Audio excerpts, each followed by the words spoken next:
столице Пакистана, Исламабаде, тепло встретили председателя Китайской Народной Республики Си Цзиньпиня. Улицы города были украшены флагами и плакатами, прославляющими китайско-пакистанскую дружбу, а также портретами лидеров обоих государств.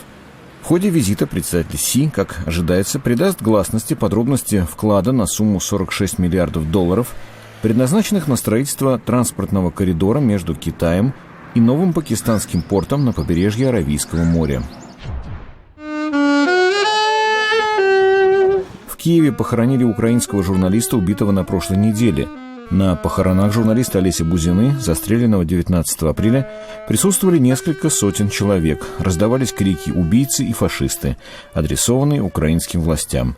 Оппоненты обвиняют власти в организации убийства Бузины за его пророссийские взгляды.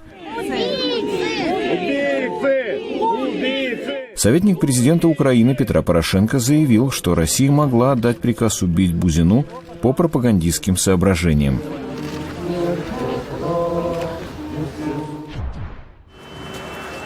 В Таджикистане закрыты все обменные пункты иностранной валюты. Некоторые владельцы сняли табло с курсом валют. Закрытие последовало после решения Центрального банка, принятого на прошлой неделе, приостановить работу частных обменных пунктов.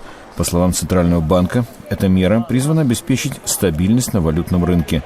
Таджикский самани на треть обесценился по отношению к американскому доллару в 2014 году.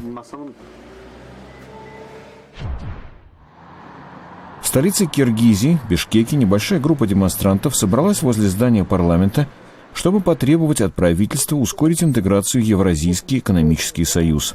Президент Киргизии Алмазбек Атамбаев подписал соглашение о вступлении в союз, возглавляемый Россией в декабре 2014 года. Он выразил надежду, что Киргизия станет полноправным членом союза в мае 2015 года. Правительство утверждает, что оно успеет выполнить поставленные задачи в срок.